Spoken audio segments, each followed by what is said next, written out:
तो स्टोरी की स्टार्टिंग में हम देखते हैं एक गॉब्लिन को जिसे ग्रिमगार के वर्ल्ड में सबसे कमजोर मॉन्स्टर माना जाता है और इस एक अकेले गॉब्लिन को 6 लोग मिलकर भी नहीं मार पा रहे होते। वो लोग किसी भी मैजिक स्पेल से उसे डैमेज नहीं कर पाते और वेपन से तो छोड़ ही दो, वो तो काफी दूर की बात है। एंड अब वो अकेला गॉब्लिन उन 6 लोगों के ऊपर भारी पड़ना स्टार्ट हो जाता है। ये देखकर उनका पार्टी लीडर मानेटो कहता है, हम लोग यहाँ पर मर नहीं सकते, हमें अपना 100% देना होगा ग्रिमगार के वर्ल्ड में सर्वाइव करने के लिए। एंड मानेटो की बात सुनकर उसके पार्टी मेंबर जैसे तैसे करके वहाँ से बच के भाग के आते हैं। एंड देन हमें नेक्स्ट मॉर्निंग का सीन दिखाया जाता है जहाँ पे हमारा मेन कैरेक्टर हादुहीरो और रांता खाना बनाना भूल जाते हैं। लेकिन जब वो उठते हैं तो उन्हें पता लगता है कि उनका काम उनके पार्टी लीडर के साथ साथ यूमे, मोगुजो और शिहिरो ने कर दिया है जो कि उन्हीं के पार्टी मेंबर थे। खाना खाते वक्त मानेटो कहता है कि उन्हें जल्द से जल्द कुछ ना कुछ करना पड़ेगा क्योंकि आखिरकार ये कोई वीडियो गेम नहीं है। वीडियो गेम वर्ड सुनने के बाद हादुहीरो मानेटो से इसका मतलब पूछता है एंड हमें पता लगता है कि मानेटो को भी इसका मतलब नहीं पता था। पिछले कुछ वक्त से उन लोगों के दिमाग में बार बार ऐसे कुछ शब्द आ रहे हैं जिनका मतलब उन्हें नहीं पता, लेकिन फिर भी उन्हें ऐसा लगता है कि वो इन वर्ड्स को जानते हैं। हादुहीरो हमें बताता है कि उसकी लास्ट मेमोरी बस 2 हफ्ते पुरानी है, जब वो ग्रिमगार के वर्ल्ड में आया था।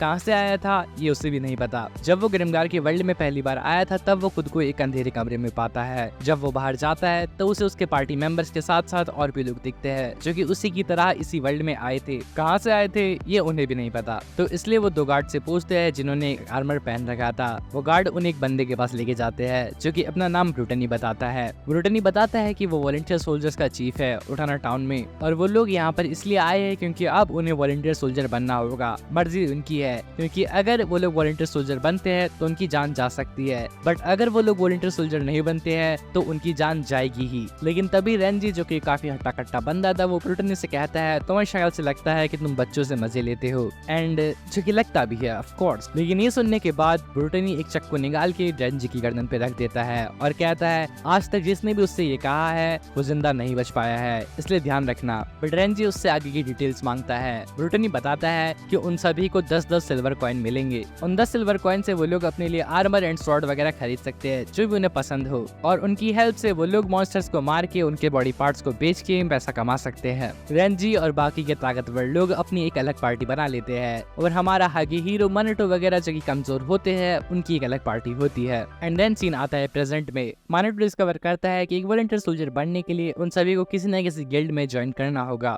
हादुहीरो जाता है थीव गिल्ड में ज्वाइन होने, जहाँ पे उसके इंस्ट्रक्टर बारबरा उसे काफी अच्छे से ट्रीट करती है। एंड आप देख ही सकते हो कितने अच्छे से ट्रीट करती है। हादुहीरो भले ही उसकी मेमोरीज भूल गया हो लेकिन फिर भी वो अभी भी एक मैन ऑफ कल्चर है। खैर, जैसे ही वो उसके 7 दिन की ट्रेनिंग कंप्लीट करता है तो बारबरा की तरफ से उसे एक निकनेम मिलता है जो कि होता है ओल्ड कैट, क्योंकि उसकी आंखें एक सोए हुए बिल्ले जैसी दिखती थी। रांता भी इसी बात पे हादुहीरो का काफी मजाक बनाया करता है। खैर, अपनी अपनी गिल्ड ज्वाइन करने के बाद वो लोग वापस एक दूसरे से मिलते हैं और हमें उन लोगों की गिल्ड के बारे में पता लगता है। रांता बना होता है एक डार्क नाइट, मोगुजो बना होता है एक वॉरियर, यूमे बनी होती है एक हंटर, शिहिरो बनी होती है एक मेज और उनका पार्टी लीडर मानेटो बना होता है एक प्रीस्ट। एंड देन वो लोग अगेन डिसाइड करते हैं गॉब्लिन्स के ऊपर अटैक करने का, बट यूमे उन्हें बताते हैं कि वहाँ पे एक नहीं बल्कि 4 गॉब्लिन है, इसलिए वो लोग आज उनके ऊपर अटैक नहीं कर सकते। इसी तरीके से 13 दिन हो जाते हैं और उन लोगों ने अभी तक ग्रिमगार में एक भी मॉन्स्टर को नहीं मारा था। एंड इसी तरह रात हो जाती है और रात में सोने में हमारे हादुहीरो को काफी परेशानी हो रही थी, इसलिए वो बाहर आके बैठता है और वो देखता है कि चांद लाल कलर का है। उससे याद आता है कि जिस जगह से वो आया है वहाँ पे चांद का कलर लाल नहीं है। खैर, इसके बाद अगला दिन होता है और वो लोग वापस से जंगल में जाते हैं किसी गॉब्लिन को अकेले में दबोचने के लिए, और इस बात उनकी किस्मत अच्छी थी। एक गॉब्लिन नदी के किनारे अकेला बैठा था। हादुहीरो आराम से उसके पास जाने का ट्राई करता है लेकिन रांता शोर मचा देता है, जिस वजह से हादुहीरो का पैर फिसल जाता है और वो काफी तेजी से गॉब्लिन के पास अकेला पहुंच जाता है। हादुहीरो के बाद उसकी पूरी पार्टी वहां आ जाती है। वो गॉब्लिन लेकिन अब तक हादुहीरो पे अटैक कर चुका था। हादुहीरो मौका देखकर उसका चक्कू गॉब्लिन की गर्दन में डाल देता है और उन सभी को लग रहा था कि वो गॉब्लिन मर चुका है एंड वो लोग अब सेलिब्रेट करते हैं। लेकिन तभी वो गॉब्लिन उठता है और रांता के ऊपर काफी खतरनाक अटैक कर देता है। रांता जैसे तैसे बचता है और अपनी स्वॉर्ड से उस गॉब्लिन को काफी बार स्टैब करता है, काफी खतरनाक तरीके से। ये उन सभी के लिए काफी ज्यादा ही शॉकिंग था क्योंकि उन्होंने पहली बार किसी की जान ली है। खैर, वो लोग गॉब्लिन के बॉडी पार्ट्स को बेच के काफी अच्छा पैसा भी कमा लेते हैं और वो डिसाइड करते हैं कि वो उस दिन थोड़ा आराम करेंगे। लेकिन रांता के थोड़े कुछ अलग प्लान्स थे। वो यूमे और शिहिरो जो की बात कर रहे थे उनके ऊपर नजर मारने का ट्राई करता है और वो बाकी लड़कों को भी उसके साथ ले जाता है एंड पकड़ा भी जाता है। सभी लोग तो माफी मांग लेते हैं लेकिन वो मान लेता है कि हाँ वो वहाँ पे आया था और इसी वजह से यूमे उसे काफी बढ़िया सा थप्पड़ भी मार देती है। इस इंसिडेंट के बाद से वो लोग आपस में अच्छे से बातचीत नहीं कर पाते और काफी दिन भी हो जाते हैं और उन्होंने अभी तक वापस से किसी मॉन्स्टर को नहीं मारा उस दिन के बाद से। तो इसलिए वो लोग एक अबेंडन टाउन में जाते हैं और वहाँ पे गॉब्लिन्स को मारने का ट्राई करते हैं उनकी नई टेक्टिक से, जो कि काम भी करती है और वो लोग काफी सारे गॉब्लिन्स को मार गिराते हैं। एंड अगेन उन गॉब्लिन्स के बॉडी पार्ट को बेच के वो लोग काफी अच्छा पैसा कमाते हैं, जिससे सभी लोग काफी खुश थे। वो सभी लोग अपने लिए नए नए कपड़े खरीदते हैं और आगे हीरू भी अपने लिए एक नया अंडरवेयर खरीदता है, क्योंकि वो इतने वक्त से उसका वही पुराना वाला पहन रहा था जो कि पूरा का पूरा पीछे से फट चुका था। वो लोग पूरा दिन ऐसे ही शॉपिंग में बिताते हैं और उस रात यूमे हमारी शिहिरो से कहती है कि उसे बाकी के पार्टी मेंबर से भी बातचीत करनी चाहिए। एंड वहीं पर हागेहिरू हमारा मानाटो से कहता है कि वो एक काफी अच्छा दोस्त और काफी अच्छा पार्टी लीडर है। एंड अब तक उन लोगों को ग्रिमगार में पूरे के पूरे 23 दिन हो चुके हैं। नेक्स्ट डे वापस से वो लोग उसी टाउन में जाते हैं एंड अपनी नई स्किल्स को टेस्ट करते हैं। यूमे एक शॉर्ट रेंज वेपन यूज कर रही थी क्योंकि उसे वो अभी तक अच्छे से चलाना नहीं आता था। रांता एंड मोगोसो भी काफी अच्छे से वेपन चलाने में माहिर हो गए थे। शिहिरो भी काफी अच्छे से उन लोगों का असिस्ट कर रही थी एंड मानाटो भी काफी दूर रहते हुए भी उन्हें अच्छे से हील कर पा रहा था। एंड उस वक्त भी वो लोग काफी सारे गॉब्लिन्स को मार पाते हैं। एंड जब वो लोग वापस आ रहे थे तभी हमारा हीरो देखता है कि सूरज की रोशनी से कुछ चमक रहा है और वो समझ जाता है कि वहाँ पे एक गॉब्लिन है जो कि क्रॉस बो लेके बैठा हुआ है। हीरो जल्दी से हमारे मानाटो को धक्का देता है और एरो खुद के कंधे के अंदर ले लेता है और वो वहीं पे गिर जाता है। तभी वो गॉब्लिन एक और एरो चलाता है और इस बार एरो सीधा उसके पैर में लगता है। मानाटो जल्दी से आता है और हमारे हीरो को वहाँ से उठा के ले जाता है। ऐसे करते वक्त हमारा हीरो गलती से उसका ब्लैक ब्लेड वहीं पे ड्रॉप कर देता है। मानाटो हमारे हीरो को हील करने लगता है कि तभी वहाँ पर और भी गॉब्लिन्स आ जाते हैं। एंड वो इस बार कोई छोटे मोटे गॉब्लिन नहीं थे,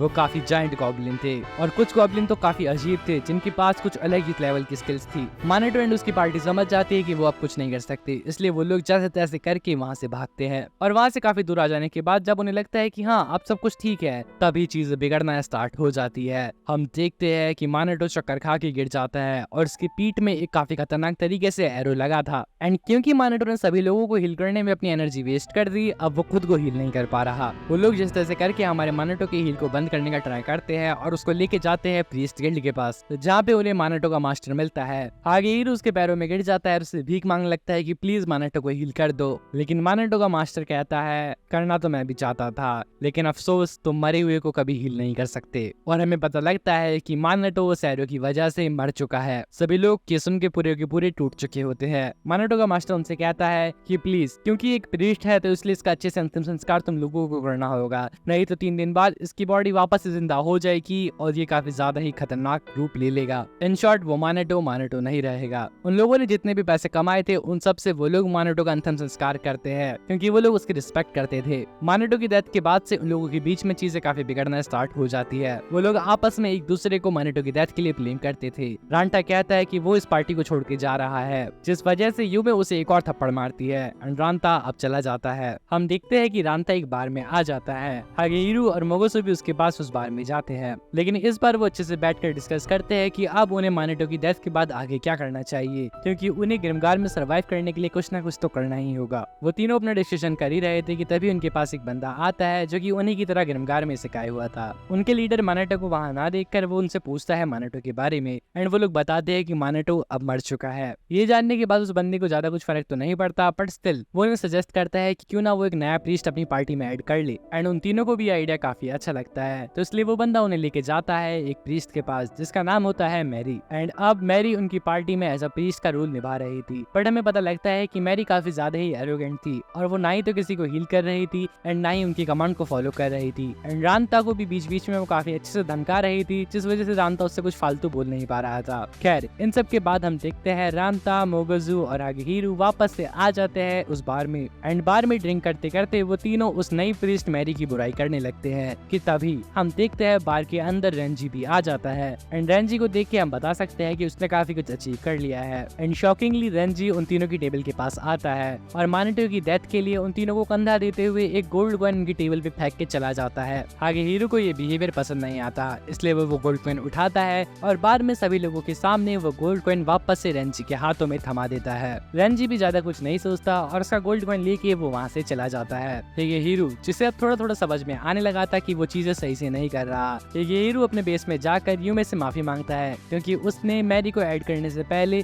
ना ही यूमे से परमिशन ली थी और ना ही शिहिरो से, बट यूमे उसे वॉल पे धक्का देती है और रोते हुए कहती है प्रॉब्लम ये नहीं है, प्रॉब्लम ये है कि मैं समझती हूँ कि हम सभी दोस्त हैं और तुम हम लोगों को एज अ फ्रेंड ट्रीट नहीं कर रहे। जब तक मानाटो था वो हम सभी को साथ लेके चलता था, तो इसलिए मैं चाहती हूँ तुम भी यही करो। एंड वो दोनों मानाटो की डेथ पर वापस से रोने लगते हैं। शिहिरो जो कि नहा रही थी वो विंडो से पीक करके देखती है कि वो लोग क्या कर रहे हैं एंड उसके एंगल से चीजें कुछ अच्छी लग नहीं रही थी, इसलिए वो वापस से जल्दी छुपने का ट्राई करती है। बट यूमे उसे देख लेती है एंड उससे हेलो कहती है। बट हम देखते हैं शिहिरो काफी ज्यादा शर्मा चुकी थी एंड जब यूमे को पता लगता है कि शिहिरो क्यों शर्मा रही थी तो वो भी काफी ज्यादा ही शर्मिंदा हो जाती है। एंड रांता जिसका मूड ऑलरेडी खराब था, ये सब पता लगने के बाद उसका मूड और ज्यादा खराब हो जाता है और वो हमारे हागेहीरो को कन्फ्रंट करने लगता है। बट जैसे तैसे चीजें वापस से काम डाउन हो जाती है एंड रात को डिनर करते वक्त वो लोग डिसाइड करते हैं कि वो मैरी से थोड़ा अच्छा पेश आने का ट्राई करेंगे एंड अगले दिन हंट पे वो लोग ऐसा ही करते हैं। मैरी को भी अब थोड़ा अच्छा फील होना स्टार्ट हो गया था और वो मोगुजो के घाव को हील भी करती है, बट स्टिल रांता के स्क्रैचेस को वो नहीं हील करती। लेकिन अब उनके बीच में चीजें अच्छा होना स्टार्ट हो जाती है। मैरी उनके साथ बार में भी आती है बट वो उनकी पार्टी के साथ ना बैठकर किसी और पार्टी के लीडर के साथ बैठकर बातचीत करने लगती है, जिससे इन लोगों को अच्छा नहीं लगता। बट स्टिल ये भी मैरी को ज्यादा कुछ भाव नहीं देते। इसके बाद हम देखते हैं हागेहीरो को जो कि उसके इमेजिनेशन में मानाटो के स्पिरिट से बात कर रहा था। मानाटो की स्पिरिट हागेहीरो से कहती है कि अब जब वो मर चुका है तो हागेहीरो को उसकी जगह लेनी होगी and as a party leader act करना होगा। हागेहीरो भी उसकी ड्यूटी को अब समझ जाता है एंड अगले दिन जब वो लोग हंट पे गॉब्लिन से फाइट कर रहे थे तो हागेहीरो सभी लोगों का फाइटिंग स्टाइल नोटिस करता है एंड उसे काफी चीजों की कमी दिखती है, जैसे कि मोगोजो को एक हेलमेट की काफी जरूरत है एंड सभी पार्टी मेंबर्स को कुछ ना कुछ चीज की जरूरत थी। और जब हागेहीरो सभी की चीजें पॉइंट आउट करता है तो वो सभी लोग इस चीज के ऊपर कहीं ना कहीं एग्री करते हैं और अब वो लोग अपने लिए थोड़ा अच्छा गियर खरीदते हैं। रात को वो सब मैरी को डिनर के लिए इनवाइट करते हैं लेकिन मैरी मना कर देती है, बट इस बार एरोगेंट वे में नहीं बल्कि काफी अच्छे और पोलाइट वे में। एंड बार में जब वो लोग खाना खा रहे थे तो वो डिसाइड करते हैं उस बंदे से बात करने की जिससे कल मैरी बात कर रही थी। वो बंदा बताता है कि उसकी पार्टी का एक मेंबर मैरी की पिछली पार्टी का भी एक मेंबर रह चुका है। उस बंदे की बातों से हमें पता लगता है कि मैरी भी पहले एकदम मानाटो जैसी थी। वो बैटलफील्ड में सभी लोगों को हील करने का एकदम बेस्ट ट्राई करती थी एंड पार्टी में सभी लोगों का ख्याल भी रखती थी। बट एक दिन जब वो लोग वेयरवुल्फ्स की गुफा के अंदर थे तब वहाँ पे एक काफी जायंट वेयरवुल्फ आ गया था जिसने सिंगल हैंडेडली मैरी की पूरी पार्टी को तबाह कर दिया था। मैरी के पार्टी के 2 मेंबर ऑलरेडी मर चुके थे एंड अब मैरी का माना भी पूरा खत्म हो चुका था, इसलिए वो किसी को हील नहीं कर पा रही थी। उनकी पार्टी का 3rd मेंबर भी अपनी जान को जोखिम में डालते हुए उस वेयरवुल्फ से लड़ रहा था ताकि मैरी और हयाशी वहाँ से भाग पाए। मैरी वहाँ से जाने को राजी नहीं थी लेकिन हयाशी उसे जबरदस्ती वहाँ से ले जाता है एंड उस दिन के बाद से मैरी ने अभी तक एक बार भी स्माइल नहीं किया। मैरी की स्टोरी जान लेने के बाद उन सभी को काफी बड़ा शौक लगता है और वो सोचते हैं कि मैरी भी एकदम उन्हीं की जैसी है। मैरी को भी अब वो लोग मानाटो के बारे में बताते हैं एंड मैरी भी उन लोगों के साथ एम्फसाइज करती है एंड उस दिन वो लोग डिसाइड करते हैं कि वो लोग अब से एक दूसरे की मदद करेंगे। अगले दिन हम देखते हैं कि हागेहीरो और यूमे उसी जगह पे जाते हैं जहाँ पे मानाटो की डेथ हुई थी और वहाँ पे वो एक गॉब्लिन के पास उसी का वही ब्लैक डैगर दिखता है जो कि उसने गिरा दिया था। वो ब्लैक डैगर देखकर हागेहीरो को काफी गुस्सा आता है और वो उस गॉब्लिन के ऊपर अटैक करने ही वाला था कि यूमे उसे सही वक्त पर रोक लेती है और वो गॉब्लिन उन्हें नोटिस नहीं कर पाता। इस इंसिडेंट के बाद से वो लोग डिसाइड करते हैं कि वो लोग एक्चुअल में गॉब्लिन का पीछा करेंगे और पता लगाएंगे कि उनका हाइड आउट कहाँ पर है और इनफ इन्फॉर्मेशन मिलने के बाद वो लोग उनके ऊपर एक अटैक कर देंगे। पार्टी के सभी मेंबर इससे एग्री करते हैं बट तभी हागेहीरो मैरी से कुछ बात करने के लिए उससे बुलाता है। मैरी कहती है हाँ मुझे निकाल दो पार्टी से, कोई दिक्कत की बात नहीं है, मुझे पता है गलती मेरी ही है। बट हागेहीरो उससे कहता है नहीं मैं ये सब नहीं करने वाला, बल्कि मैं ये कहना चाहता हूँ कि मानाटो हमारा दोस्त था और हम सब भी एक दूसरे के दोस्त है और हम तुम्हें भी अपना दोस्ती मानते हैं, तो मैं चाहता हूँ कि तुम भी हमें अपना दोस्त ही समझो और हमारी मदद करो क्योंकि ये सब हम तुम्हारी मदद के बिना नहीं कर पाएंगे। मैरी भी इसके ऊपर एग्री करती है और वो कहती है कि वो अब से उसका बेस्ट देगी और उस दिन के बाद से ही वो लोग अपनी अपनी स्किल्स को डेवलप करना स्टार्ट कर देते हैं और अपने लिए अच्छे अच्छे गियर्स भी खरीदते हैं। इनकी इन्हीं ट्रेनिंग्स के बीच में हमें पता लगता है कि हागेहीरो ने एक नई स्किल अनलॉक कर ली है एंड उसकी हेल्प से वो उसके एनिमी का एक वीक पॉइंट ग्रीन लाइन की हेल्प से देख पाता है। बट चीज हर बार नहीं होती, ये चीज कभी कभी ही होती है। पूरे दिन भर मेहनत कर लेने के बाद भी हागेहीरो को रात को नींद नहीं आती थी, तो वो इमेजिन करता था कि मानाटो उसके पास बैठा हुआ है एंड वो उससे बात कर रहा है। वो मानाटो को बताता है कि कैसे अब वो भूल चुका है कि उसे ग्रिमगार में आए हुए कितने दिन हुए हैं और वो बस जैसे तैसे करके चांद को देखकर गैस करता रहता है। और इसी तरीके से काफी दिनों की मेहनत के बाद वो लोग फाइनली रेडी हो चुके हैं मानाटो को अवेंज करने के लिए एंड मैरी के साथ वो लोग आ जाते हैं उसी गॉब्लिन हाइडआउट के ऊपर। रांता एंड हागेहीरो इजीली इन छोटे मोटे गॉब्लिन्स को हरा देते हैं एंड जैसे ही वो लोग मेन रूम में पहुंचते हैं तो वहाँ पे वही बड़े से गॉब्लिन्स थे, लेकिन शिहिरो की मैजिक असिस्टेंस से मोगोजो उस जायंट गॉब्लिन को हरा पाता है। बट दूसरा गॉब्लिन जो कि बड़ा होने के साथ साथ काफी फास्ट भी था, वो काफी दिक्कत दे रहा था। हागेहीरो जैसे तैसे करके उसको स्टैप करके नीचे गिराता है एंड वो उसकी आंख के ऊपर अपने डैगर से वार करके उसे खत्म करने वाला होता है कि तभी वो गॉब्लिन हागेहीरो के डैगर को अपने हाथ से रोक लेता है एंड उसके ऊपर अटैक करके उसे दूर फेंक देता है। मौका देखकर वो जायंट गॉब्लिन वहाँ से भागने लगता है। सभी लोग उसके पीछे जाते हैं और वो उसे कमरे में पाते हैं जहाँ पे वो हिल नहीं पा रहा था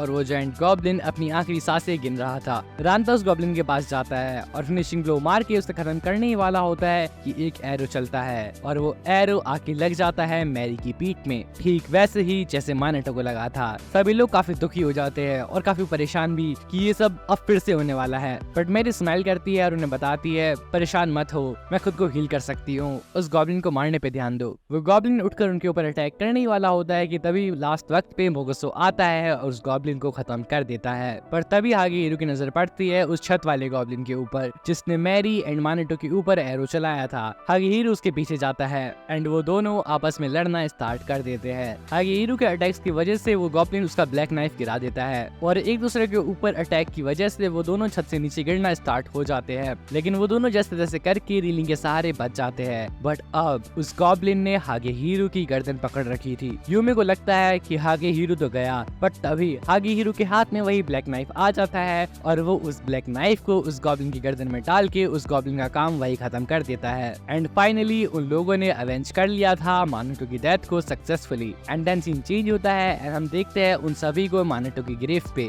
वो सभी लोग अपना अपना सोल्जर बैज निकालते हैं और दिखाते हैं मानेटो को और कहते हैं कि कैसे अब वो लोग बन चुके हैं एक वॉलंटियर सोल्जर। एंड वो मानेटो के नाम का सोल्जर बैज मानेटो की ग्रेव के ऊपर रख देते हैं एंड मानेटो को फाइनल गुड बाय कह देते हैं। और अब जब उनके पास काफी ठीक ठीक पैसा हो चुका था तो वो डिसाइड करते हैं कि आज के दिन वो लोग आराम ही करेंगे। पर उन लोगों को समझ नहीं आ रहा था कि आराम करते कैसे है, क्योंकि काफी दिनों से वो लोग काफी मेहनत कर रहे थे। तो अपने छुट्टी वाले दिन पे मोगोजो जितने भी घर के काम होते हैं सारे निपटा लेता है। रांता मछली पकड़ने चला जाता है और वो वहाँ पे देखता है कि यूमे रॉक क्लाइंबिंग की प्रैक्टिस कर रही थी और हम देखते हैं हागेहीरो को जो कि मैरी के घर पर उससे मिलने जाता है। एंड वो दोनों साथ में जाते हैं बार पे उनकी टीम के पास एंड वो लोग आपस में डिस्कस करते हैं कि आगे उन्हें क्या करना चाहिए। हागेहीरो बताता है कि नेक्स्ट उन्हें जाना होगा साइरन माइंस पे एंड साइरन माइंस वही जगह है जहाँ पे मैरी के पास्ट पार्टी मेंबर्स मरे थे एंड वहीं पे वही बड़े बड़े वेयरवुल्फ्स भी रहते हैं। साइरन माइंस का नाम सुनकर मैरी काफी ज्यादा ही घबरा जाती है और उसे पीटीएसडी होने लगती है, इसलिए मैरी बार से थोड़ा बाहर जाकर बैठ जाती है। हागेहीरो उसके पास आता है और उसे कंफर्ट करता है। मैरी कहती है हाँ मुझे ये करना ही होगा, मुझे उस माइंस में जा करके अपने डर को और पास्ट को दोनों को एक साथ फेस करना होगा। और अब वो लोग रेडी थे साइरन माइंस में जाने के लिए, लेकिन माइंस में जाने से पहले हागेहीरो जाके मिलता है बारबरा से, उसके ट्रेनर जिसने उसे थीफ बनाया था। एंड हागेहीरो उसी ग्रीन लाइन्स के बारे में बारबरा से पूछता है। बारबरा उसे बताती है कि ये थीव्स की एक स्किल सेट होती है जो कि तुम्हें तब मिलता है जब तुम्हें काफी अच्छे थीफ बन जाते हो। बारबरा उससे कहती है कि हागेहीरो ने इस स्किल को काफी ज्यादा ही जल्दी अनलॉक कर लिया है, जो कि काफी अच्छी बात है। और अब हम देखते हैं कि उनकी पूरी पार्टी आ जाती है साइरन माइंस के पास, जिसके बाहर ही कुछ वेयरवुल्व्स घूम रहे थे, लेकिन वो काफी छोटे थे जिन्हें इजीली रांता एंड हागेहीरो मार लेते हैं। एंड अब वो जाते हैं माइंस के अंदर, जहाँ वो धीरे धीरे करके उन छोटे मोटे वेयरवुल्व्स को मार के आगे बढ़ रहे थे। एंड क्योंकि मैरी उन माइंस के अंदर ऑलरेडी आ चुकी थी तो उसे सारे रास्ते पता थे। बट तभी रांता देखता है कुछ वेयरवुल्व्स को जो कि सो रहे थे और वो कहता है कि वो इन्हें भी मारेगा। एंड ये सुनकर हागेहीरो रांता से उसकी मॉरलिटी के बारे में पूछता है, बट वो कहता है मुझे इन सब से कुछ मतलब नहीं और क्योंकि मैं एक डार्क नाइट हूँ तो मैं अपनी फिलोसफीज को फॉलो करूंगा। हागेहीरो इसके बारे में काफी ज्यादा डाउट करने लगता है और वो याद करता है रांता के साथ की कन्वर्सेशन। हागेहीरो खुद को एज अ लीडर नहीं देख पा रहा था तो इसलिए वो रांता से बात करता है उसका पॉइंट ऑफ व्यू देखने के लिए। एंड जैसा हागेहीरो ने सोचा था वैसा ही होता है। रांता उससे कहता है तुम मानेटो नहीं हो और मैं तुम में से किसी भी बंदे को अपना दोस्त नहीं मानता,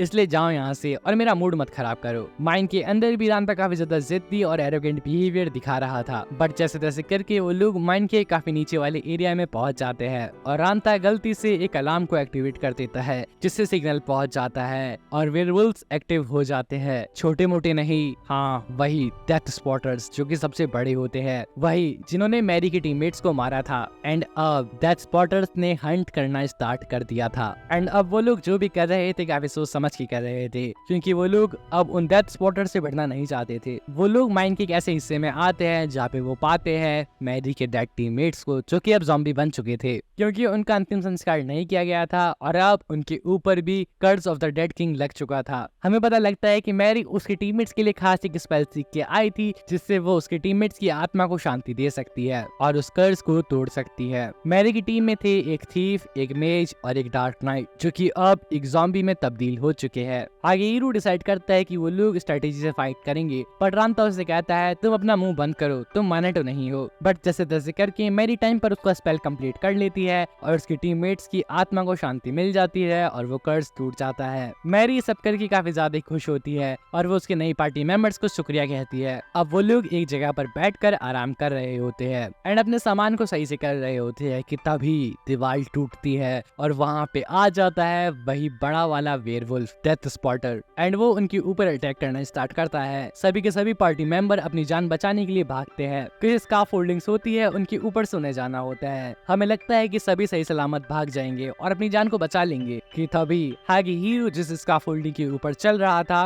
वो टूट जाती है और अब वो नीचे गिर रहा होता है। हागी हीरो को लगता है कि वो तो गया, बट सही समय पर रांता उसका हाथ आगे बढ़ाता है और हागी हीरो की जान बचा लेता है और अब वो लोग वापस से सही सलामत भागना स्टार्ट करते हैं कि तभी एक और बोल्डर गिरता है और इस बार रांता के आगे की स्काफ होल्डिंग्स गिर जाती है। हागी हीरो भी उसका हाथ ऑलमोस्ट पकड़ लेता है बट काफी लेट हो चुका था और रांता नीचे गिर चुका था। रांता के चारों ओर वेयरवुल्व्स थे जो कि काफी ज्यादा खतरनाक थे, बट रांता जो कि एक डार्क नाइट था वो वहाँ पे स्माइल करता है एंड उसे लड़ने के लिए रेडी हो जाता है। सभी के सभी टीममेट्स बाहर आ जाते हैं बट वो डिसाइड करते हैं रांता के लिए वापस से अंदर जाने के लिए और अब वो उन्हीं साइरन माइंस के अंदर रांता को ढूंढना स्टार्ट कर देते हैं। सीन शिफ्ट होता है रांता की ओर जो कि जैसे तैसे करके उन क्रोबोल्ट से सरवाइव कर गया था, बट अभी भी वो अकेला था और उसके पास काफी ज्यादा एनिमीज थे। वो गलती से एक और सिग्नल को एक्टिवेट कर देता है जिससे अगेन वेयरवुल्व्स एक्टिव हो जाते हैं, लेकिन उन सिग्नल्स ने सिर्फ वेयरवुल्व्स को एक्टिव नहीं किया बल्कि रांता के पार्टी मेंबर्स को भी एक्टिव कर दिया था। उन लोगों को रांता की लोकेशन मिल जाती है और वो जल्दी से रांता के पास चले जाते हैं, बट तभी वहाँ पे वही बड़ा वाला डेथ स्पॉटर भी आ जाता है और अब वो अटैक कर रहा था रांता एंड आगे हीरो पे। यू में जिसका बस अब एक लास्ट एरो बचा था वो उस लास्ट एरो का यूज करके सही निशाना लगा देती है उस वेयरवुल्फ की आंख पर और अब उस वेयरवुल्फ की आंख जा चुकी थी। हागे हीरो एक कपड़े की मदद से उस डेथ स्पॉटर को रोक के रखता है और उसके टीममेट से कहता है चले जाओ, मैंने वादा किया था तुम में से किसी को नहीं बढ़ने दूंगा, इसलिए प्लीज जाओ यहाँ से। हागे हीरो भी उसकी कॉन्शियस लूज कर रहा था कि तभी एक हरी लाइट उसे दिखना स्टार्ट हो जाती है जो कि उसके ब्लेड को गाइड कर रही थी उस वेयरवुल्फ की आंख पर। जैसे तैसे करके हागे हीरो अपनी ब्लेड से निशाना लगा लेता है उस वेयरवुल्फ की आंख पर और उस वेयरवुल्फ की आंख खत्म हो जाती है। वो वेयरवुल्फ अंधा हो चुका था एंड गलती से वो खुद को ही मार लेता है एंड अब हागे हीरो भी फाइनली बेहोश हो जाता है। हागे हीरो को लगता है वो मर गया और वो अपनी आंखें खोलता है और वो उसके पास मैरी को देखता है एंड वो मैरी से कहता है क्या वो हेवन में है, बट मैरी सुनकर स्माइल करती है और कहती है नहीं तुम उससे भी अच्छी जगह पर हो। एंड तभी रांता एक बैग हागे हीरो की तरफ फेंकता है जिसके अंदर काफी सारे सोने के सिक्के थे क्योंकि ऑफ कोर्स वेयरवुल्फ काफी महंगे बिकते थे और अब वो लोग रेडी हो चुके थे ग्रिमगार में अपनी आगे की लाइफ को कंटिन्यू करने के लिए। हागे हीरो जिसने अपनी पास्ट की सारी मेमोरीज खो दी थी बट वो स्टिल खुश था क्योंकि अब उसे नई मेमोरीज मिलने वाली है जो कि उसकी पुरानी मेमोरीज से भी काफी अच्छी होगी। और इसी के साथ ग्रिमगार एशेज एंड इल्यूजन खत्म होता है। अगर आप लोग इस वीडियो को यहाँ तक देखे हो तो आपका काफी ज्यादा शुक्रिया। Thanks a lot for watching till the end. Please channel को सब्सक्राइब कर दो ताकि आपको ऐसी अमेजिंग वीडियोस देखने को मिलती रहे। Thanks a lot for watching. सायोनारा शिता।